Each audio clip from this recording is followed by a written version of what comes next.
अस्सलाम वालेकुम friends, welcome to my YouTube channel इसाक बिल्गी फॉर जीके। तो पिछली वाली वीडियो में हमने ब्रिटिशर्स के ऊपर क्वेश्चन देखे थे। तो हम आज की इस क्लास में फ्रेंचेस के बारे में डिटेली बात करेंगे, क्योंकि ब्रिटिश और फ्रेंचेस के बीच में जंगें होती कर्नाटिक की। तो उन सिचुएशंस को भी आप देखेंगे हम लोग अगली वाली वीडियो में। फिर कर्नाटिक वार्स के ऊपर हम एक नया वीडियो, उससे जहाँ से एक 3 मार्क्स या 2 मार्क्स का क्वेश्चन आने का चांसेस रहते हैं, जीपीएसटीआर हो या एसएसएलसी एग्जामिनेशन हो। तो इसलिए तो हम आज फ्रेंच और कर्नाटिक का जो सिचुएशन है, किस तरह से कर्नाटिक का माहौल बना, किस तरह से कर्नाटक की सिचुएशन बनी, उसको पढ़ने वाले हैं। तो अगर अभी तक आप हमारे चैनल से पे नए हैं तो सब्सक्राइब करना ना भूलें, और आप बेल आइकॉन पे क्लिक करें, क्योंकि जब भी हम वीडियो अपलोड करेंगे उसकी सूचना आज तक आप तक पहुंचे। ठीक है, अगर वीडियो देखते देखते आपको पसंद आया होगा तो एक लाइक बनता है, तो और अपने फ्रेंड्स से शेयर करें ताकि वो भी इसका फायदा उठा सके। तो हम आज का वीडियो स्टार्ट करते हैं। फ्रेंचेस की बारे में पढ़ना है। तो फ्रेंचेस हमारे पास आने वाले फोर्थ यूरोपियन है। कौन से यूरोपियन है? European, fourth European. फ्रेंचेस हमारे पास आने वाले फोर्थ यूरोपियन है, मतलब चौथे यूरोपियन है जो हिंदुस्तान को आते। ठीक है, और हिंदुस्तान से जाने वाले ये सेकेंड लास्ट यूरोपियन है। फर्स्ट लास्ट कौन है, ये आपके लिए क्वेश्चन है, तो आप कमेंट सेक्शन में इसको बताओ। तो हिंदुस्तान को छोड़ के आखिर में जाने वाले कौन लोग थे? तो मतलब वो उसका आंसर तुम कमेंट में देंगे, तो मैं दूसरा आंसर यहाँ पे दिया हूं। हिंदुस्तान छोड़ के लास्ट आखिर में जाने वाले, मतलब उनसे पहले जो लास्ट में जा रहे थे उनसे पहले जाने वाले। तो उनसे पहले जाने वाले कौन थे? वो फ्रेंचर्स थे। तो ये आए थे तो एक सरकारी कंपनी बन के आए थे। इनकी जो गवर्नमेंट ये कंपनी थी वो एक गवर्नमेंट कंपनी थी। कौन सी कंपनी थी? एक गवर्नमेंट कंपनी थी। सर एक गवर्नमेंट कैसी कंपनी हो सकती? ब्रिटिशर्स की तो एक प्राइवेट कंपनी थी जिसको 125 प्राइवेट बिजनेसमैन ने क्वीन एलिजाबेथ की परमिशन लेके आए थे। लेकिन ये गवर्नमेंट की कंपनी है तो गवर्नमेंट के लोग ही इसको भेजते हैं। तो कौन है वो गवर्नमेंट के लोग? तो उस टाइम में कौन रूल करते थे फ्रांस को? ये भी बात चीज चलती। तो वहां पे रूल कर रहे थे 16th लुई। लुई खानदान वहां पे रूल कर रहा था। उसको हमें 16th लुई, किंग का नाम है 16th लुई, और उसका फाइनेंस मिनिस्टर है कोलबर्ट। कौन था? कोलबर्ट करने वाला। तो ये कोलबर्ट और जो लुई 16th है, ये दोनों मिला के सोचते हैं हम क्यों ना हिंदुस्तान को बिजनेस करने के लिए क्या करें, एक कंपनी भेजे। तो उन्होंने अपनी सरकारी कंपनी को 1664 के अंदर भेजा। तो the French East India Company established in the year 1664। French East India Company came to the India in the year 1664। 1664 के अंदर कंपनी इनकी क्या करती? हिंदुस्तान को आते। Okay, in the year 1668 they set their first centre at Surat. तो उनका जो पहला ट्रेडिंग सेंटर था वो भी सूरत ही था। तो सूरत में 1668 में उन्होंने अपना कब्जा जमा लिया। जब उन्होंने अपना कब्जा हिंदुस्तान में जमाया या सूरत में अपना कब्जा जमा लिया, तो वो भी सोच रहे कि हम क्यों ना ब्रिटिशर्स को तंग करें, या तो ब्रिटिशर्स को फॉलो करें या तो ब्रिटिशर्स के साथ लड़ें। तो पहले पहले ब्रिटिशर्स को फॉलो करने की कोशिश करते हैं। क्या फॉलो करते हैं? इन द ईयर 1674, ये डेट सही है, इन द ईयर 1674, 1674 के अंदर क्या है, इन्होंने भी एक मुस्लिम किंग्स है, एक मुस्लिम किंग्स है वालीकंडपुरा। कौन सा गांव? वालीकंडपुरा, नियर मद्रास। मद्रास के नजदीक वालीकंडपुरा बोल के एक गांव था। इस गांव को खरीदते और इस गांव के अतराफ क्या करते? एक फोर्ट भी डालते, किला भी डालते। समझ में आ रहा है? जब किला डालती हैं वालीकंडपुरा के आसपास, वालीकंडपुरा के ऊपर किला नहीं डालते। समझ में आ रहा है? वालीकंडपुरा के पास जो जमीन खरीदी उस जमीन के ऊपर का किला डालती, क्योंकि उनको सेफ्टी चाहिए थी, क्योंकि ब्रिटिशर्स कभी भी इनके ऊपर अटैक कर सकते। तो इन्होंने मुस्लिम किंग से या तो मुस्लिम लोकल किंग से तो सपोर्ट करके वहां पे एक जमीन खरीदी। वही जमीन आगे चलकर पौंडीचेरी बनी। क्या बने? पौंडीचेरी या पुदुचेरी कहने का नाम इस्तेमाल करते हैं। पुदुचेरी ये न्यूएस्ट नेम है, हिंदी के अंदर उसको पुदुचेरी कहा जाता है, तो इंग्लिश में उसको पौंडीचेरी कहा जाता है। आगे चल के यही पौंडीचेरी फ्रेंच का क्या बनी, कैपिटल बनी। फ्रेंच का क्या बनी, कैपिटल, जिसको हमें दारुल खला, पाया तख्त या राजधानी कहा जाता है। उनका जो राजधानी थी वो कैपिटल कौन से थे, पुदुचेरी थी या पौंडीचेरी थी। ये तो एक गवर्नमेंट कंपनी ठहरी थी। तो जैसा जैसा इनका बिजनेस बढ़ने लगा, इनके बिजनेस सेंटर कहां थे वो भी याद रख लो। पहला तो इनका सूरत ही आएगा, लेकिन इनमें इंपॉर्टेंट है माहे, ये वर्ड आना है। बाकी की जगह इनका बिजनेस था ही, मद्रास में भी था, हर जगह इंडिया में कहीं उधर उधर था। लेकिन मैंने पहले ही कहा है, जब डचेस को पढ़ती, कैम्बे और बरोच का आना जरूरी है। जब पोर्चुगीज को पढ़ते हैं, गोवा, कोची, क्या सालसेट, बेसिन, ये जो इंपॉर्टेंट थिंग्स हैं ये याद आना है। गोवा, जब तुम्हें ब्रिटिशर्स के बारे में लेते हैं तो मद्रास, बॉम्बे और कलकत्ता ये इंपॉर्टेंट सेंटर्स हैं। इलाहाबाद है, कोरा है, सूरत है, ये इंपॉर्टेंट। लेकिन इनके इंपॉर्टेंट कौन सा थे, सूरत तो है ही, माहे, ओके, माहे के बाद में काराइकल, कौन सा कल, काराइकल, माहे, काराइकल और पौंडीचेरी, सूरत, ये चार बहुत इंपॉर्टेंट सेंटर थे इनके। इसके अलावा चिंसूर, बालसूर, मछलीपट्टनम, नागपट्टनम, ये तो नॉर्मल कॉन्सेप्ट है, कासिम बाजार। तो अलग अलग अलग अलग सेंटर्स इन्हों भी बना दो।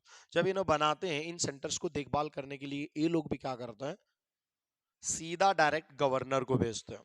आओ साहब देखो, जब पोर्चुगीज हिंदुस्तान आए, when Portuguese came to the India, they also tried to rule the India through the help of the वाइसरायज। वाइसरायज की मदद से उन्होंने भी रूल करना स्टार्ट करे। डचेस तो यहाँ पे फोकस ही नहीं करे।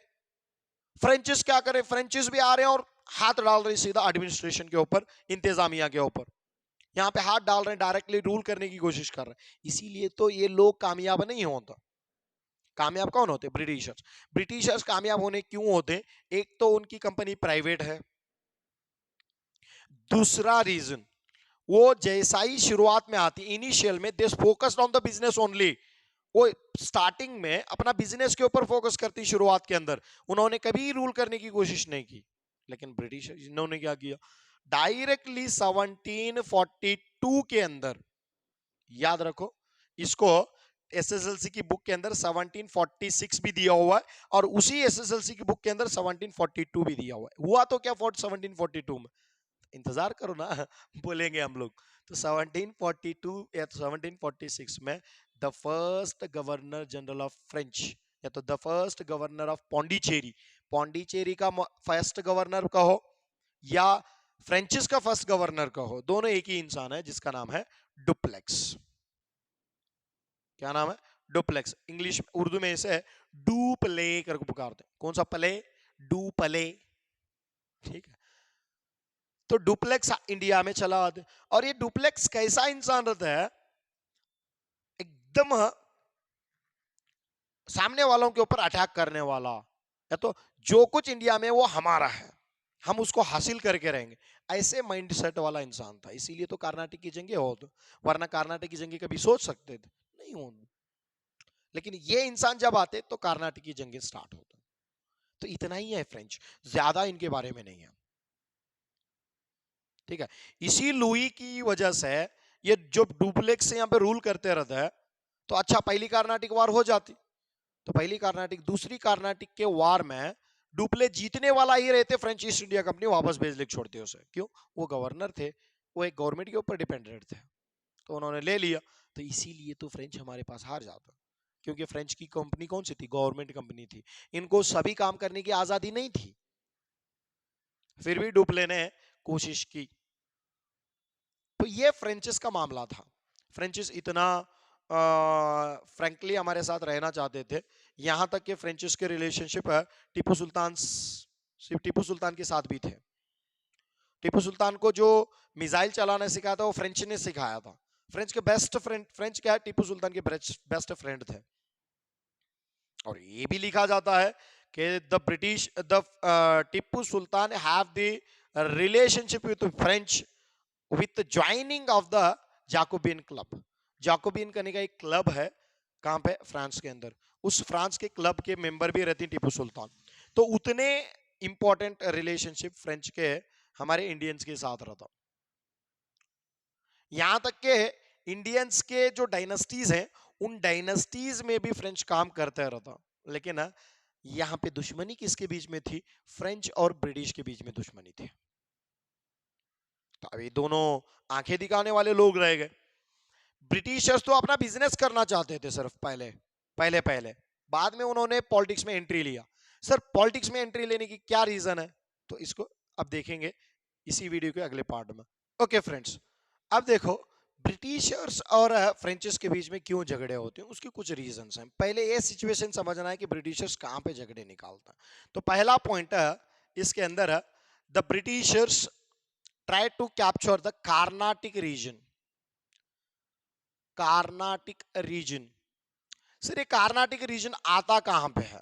कार्नाटिक का इलाका आता कहां पे? एक पहला पॉइंट याद रखो, इस कार्नाटिक रीजन को हमारे हिंदुस्तान में क्या बोलते हैं? कोरमंडल कोस्ट पुकारते। कोरमंडल रीजन। सर ये अब कोरमंडल कहां से आया, ये कंफ्यूजन। इधर देखो मैप में, गुजरात से लेके जो बॉम्बे तक है उसको कच्छ कोस्ट कहा जाता है, ठीक है। बॉम्बे से पकड़ के जो गोवा तक है उसको कोंकण कोस्ट कहा जाता है। गोवा से पकड़ मंगलूर तक जो कोस्ट है उसको कन्नड़ा कोस्ट कहा जाता है। मंगलूर से पकड़ के पूरा कन्याकुमारी तक क्या है?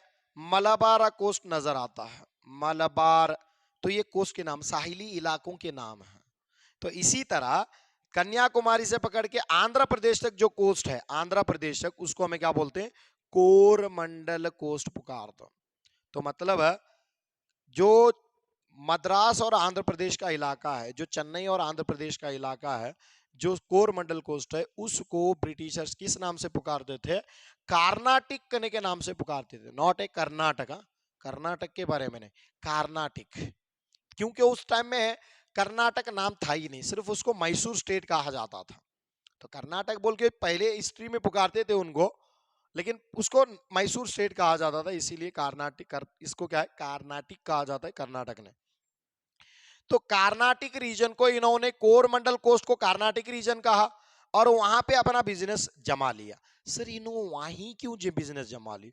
ब्रिटिशर्स भी वहीं पे गए, फ्रेंचेस भी वहीं पे गए। रीजन क्या है? तो कोरमंडल कोस्ट में अच्छे से कौन क्या आ सकते हैं, बिजनेस चल सकता है, इंटरनेशनल बिजनेस। क्यों? वहां से शिप्स आ सकते हैं आसान से। चेन्नई का पोर्ट था वहां पे, सबसे पुराना पोर्ट, ओल्डेस्ट बंदरगाह, कदीम बंदरगाह है। तो वहां पे आना, वो इलाके में। और ऊपर से मद्रास इंपॉर्टेंट प्लेस था ब्रिटिशर्स का, आपस में ही थे ने। और यहां पे था पौंडीचेरी, पौंडीचेरी और मद्रास आपस में ही थे। तो इसके रिक्स एग्जैक्टली पॉइंट्स देखते जाएंगे। पहला पॉइंट क्या है? Political situation of the, political situation of the Deccan.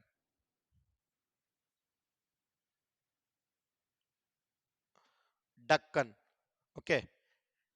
Deccan या दक्कन, या तो हमें उर्दू में उसे क्या बोलते हैं? दक्कन की सियासी माहौल। क्या था सर दक्कन की सियासी माहौल में? याद रखो 1707 के अंदर औरंगजेब के इंतकाल के बाद में बहुत सारे उसके कमांडर अपनी अपनी अलग डायनेस्टी बनाते। कैसा? बंगाल के अंदर बंगाल के नवाब रहते, हैदराबाद के अंदर हैदराबाद के निजाम रहते, मैसूर के अंदर वडियर डायनेस्टी तो पहले से भी है, ठीक है। तंजाउर के अंदर तंजाउर के नवाब, जूनागढ़ के अंदर जूनागढ़ के नवाब। इस तरह से पूरा इलाका बट गया रहता, ठीक है। जैसे दक्कन की पॉलिटिक्स क्या थी? तो दक्कन की पॉलिटिक्स थी 1724 के अंदर असफ झा, कौन? असफ झा, ये नाम याद रख लो। Asaf Jah became the independence, उन्हें आजाद हो जाता। असफ झा कहां से? मुगल डायनेस्टी से।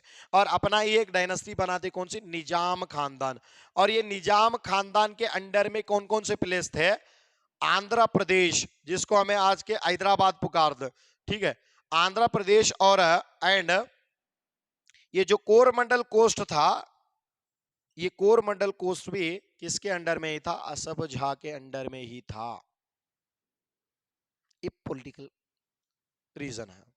उसी के साथ जब असफ जा ये कोरमंडल को अपने को रूल करने नहीं होता तो अपना एक इंसान को वहां पे लिखते जिसका नाम है दोस्त अली।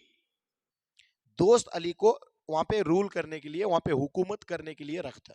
चल बा तू कर्नाटक के अंदर हुकूमत कर, मैं हैदराबाद के अंदर हुकूमत करता हूं क्योंकि मैं निजाम हूं, तो मैं हैदराबाद को अपना कैपिटल बना के रखता हूं, तो तू कर्नाटक चला जा और कर्नाटक के अंदर रूल करो, वहां जो भी रिपोर्ट रहती मुझको देते रहे और तू मेरे अंडर का कमांडर है। ठीक है, दोस्त अली भी बोलते मुझे कमांडर बना रहे तो मुझे खुशी है, मैं कर्नाटक को रूल करूंगा। तो इस कर्नाटक को रूल करने के लिए उन्होंने अपना एक कैपिटल बना लिया आर्कॉट। तो आर्कॉट कहां का कैपिटल है? कर्नाटक का कैपिटल आर्कॉट है। कर्नाटक का जो पाया तख्त या तो जो दारुल खला है वो कर्नाटक आर्कॉट है। अभी इन्होंने हुआ, लेकिन 1740 के अंदर, 1740 के अंदर जो मराठास थे, 1740 में जो मराठा थे, वो मराठा ने हमला बोल दिया दोस्त अली पर और दोस्त अली को कत्ल करके दोस्त अली का जो जवाई था, the son in law of the Dost Ali was captured by the Maratha in the year 1740 and दोस्त Ali was killed by the Marathas। जब यहां पे बाहर आया दोस्त अली का जो ये था जवाई, उसका नाम था चंदा साहेब। अब Chanda Sahib kept in the prison of the Maratha, Maratha के जेल में कौन थे? चंदा साहेब थे। ये सिचुएशन थी दक्कन की। तो मतलब कर्नाटक का कोई माई बाप नहीं था, निजाम तो उसको इनडायरेक्टली रूल नहीं कर सकता था। इसका फायदा उठाने की कोशिश कौन करते?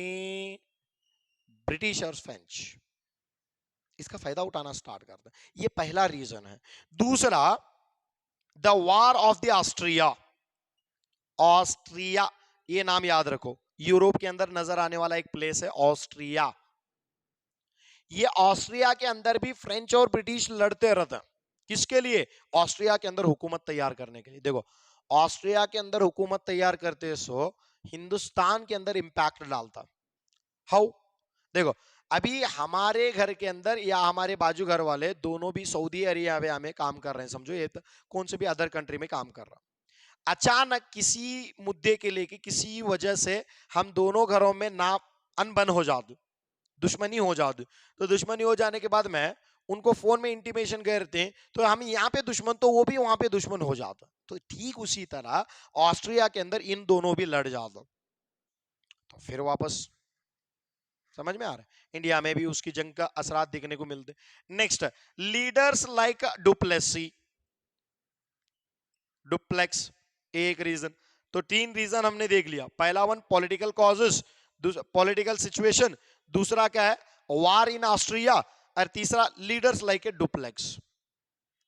डुप्लेक्स जैसे लीडर, कैसा डुप्लेक्स कैसा था? सब कुछ हमारा, हम किसी को झुकने वाले नहीं है, ऐसे लीडर्स। नॉट डुप्लेक्स ओनली, इनके पास भी अगला इंसान रहते हैं, रॉबर्ट क्लाइव, ब्रिटिशर्स के पास। ये दोनों लीडर्स क्या करते हैं? आपस में झगड़े करने की कोशिश करते हैं। नेक्स्ट वन, उसका तीसरा काज क्या है? Business competition. दोनों के बीच में क्या रहता है? बिजनेस कंपटीशन रहता है। समझ में आ रहा है? ये बिजनेस कंपटीशन की वजह से लड़ जाता हूं। और ऊपर से इनके जो सेंटर्स थे वो आसपास ही थे, इनके पास में हो ना उनके पास में हो, तेरी पीठ मेरी पीठ तू खजा, तो तेरी पीठ मैं खुजा दूं। तो मतलब आपस में रहना भी छोड़ते नहीं और आपस में लड़ना भी नहीं छोड़ते। ये कैसी बात है? तो आपस में रहेंगे तो झगड़े जरूर होंगे, वो भी कॉम्पिटिटर्स। तो अपने कॉम्पिटिटर देख के जलो मत, अपने कॉम्पिटिटर को जलाने के लिए अच्छी तरह पढ़ो, तो उसको मारने की जरूरत नहीं है। ये लोग नहीं समझते थे इसीलिए मार खाए और मारे। ये लोगों को ये नहीं मालूम, ये पता कि कॉम्पिटिटर्स को अगर जलाना है तो हमारी स्ट्रेटजी, हमारी पढ़ने की ताकत जो है वो ज्यादा रखना, पढ़ने का तरीका चेंज करना। तो इस तरह से कर्नाटक का रीजन का जो कॉन्सेप्ट बन जाता है। ठीक है, दूसरी कर्नाटक के रीजन कुछ अलग है, उसको फिर आगे हमें पढ़ेंगे, इजी आसान से आसान, ये नाम याद रख लो। तो आप कर्नाटक वार्स कब कब होती बोलेंगे तो 3 कर्नाटक वार्स होता। ठीक है, 3 कर्नाटक वार्स के अंदर पहला वन 1746 से लेके 1749 तक, 48 तक first Carnatic war, 1749 to 54 second Carnatic war, 1756 to 63 third Carnatic war. देखो ये तीनों कार्नाटिक के वार के जो मामले थे उसको हमें ऐसा बोल सकते हैं, एक्स पाप्या, एक्स पापे, एक्स पापे के नाम से भी याद रख सकते हैं। इसके ट्रीटीज मुआहिदे कैसा, पहला जो था उसको एक्स ला चापेल ट्रीटी ने खत्म किया, दूसरा जो था उसको पौंडीचेरी ने खत्म किया, तीसरा जो था वो पेरिस ने खत्म किया। सर ये तो समझ में आया कि दो लोग लड़ रहे थे, सेकंड कार्नाटिक वार के अंदर पौंडीचेरी बोल के इंडिया का प्लेस याद आ रहा है, तो दूसरे के अंदर एक्स ला चापेल एंड पेरिस करने का वर्ड क्यों आ रहा है? मैं पहले ने बोला था जंग कहां चली थी, ऑस्ट्रिया के अंदर भी जंग चली थी, वहां पे जंग खत्म तो यहां पे भी जंग खत्म, वहां पे जंग स्टार्ट तो फिर यहां पे भी जंग स्टार्ट। लेकिन सेकंड कार्नाटिक वार जब चलती वो प्योर इंडिया में चले रहा था, वहां पे उसका इफेक्ट कुछ भी नहीं है। समझ में आ रहा है कुछ कुछ? तो आसान सा कॉन्सेप्ट है। अगर किसी को डाउट है तो कमेंट सेक्शन में बताएं, अगर हमने कुछ इंफॉर्मेशन रॉन्ग लिखी है तो वो भी बताएं, अगर उसको वेरीफाई करके अगले वाले वीडियो में बोल देंगे। कोई इंसान कंप्लीट नहीं होता, कंप्लीट होने के लिए हम लोग सीख रहे हैं, कंप्लीट अपने आप को बनाने के लिए। ठीक है, ये सारा खिचड़ी यहाँ पे पकती, तो अगले वाले हिस्से में हम कार्नाटिक का हिस्सा पढ़ने की कोशिश करें। और अब एक चीज नॉर्मल सा कॉन्सेप्ट यहाँ पे बता दो, ये हैदराबाद के अंदर निजाम है, यहाँ पे कौन है, कोरमंडल कोस्ट के अंदर दोस्त अली था जिसका इंतकाल हुआ, जिसका फायदा उठा के कौन आ रहे, ब्रिटिशर्स और फ्रेंच आ रहा। तो ये राइवलरी अच्छी तरह से समझ लो। अगले इसमें फिर कौन कौन से वार में कौन कौन आती है, एक टेबल बनाएंगे, तो उस टेबल को अच्छी तरह देख के बाद में अगले वाले कॉन्सेप्ट में इजी क्लियर करें, क्योंकि हमको वीडियो भी बड़े नहीं बनाना है, शॉर्ट वीडियो में सब कुछ सीखेंगे। अगर आपको पसंद आएगा तो लाइक करना ना भूलें और शेयर करें अपने फ्रेंड्स को। अगर ऐसे ही मजीद वीडियो चाहते हैं तो हमारे चैनल को सब्सक्राइब करें और बेल आइकॉन के लिए क्लिक करें ताकि हमारी वीडियोस की सूचना आज तक आप तक पहुंच सके। तो उम्मीद है कि आज का वीडियो आपको पसंद आया होगा। फिर मिलेंगे अगले वीडियो में एक नए कॉन्सेप्ट के साथ, तब तक के लिए अल्लाह हाफिज।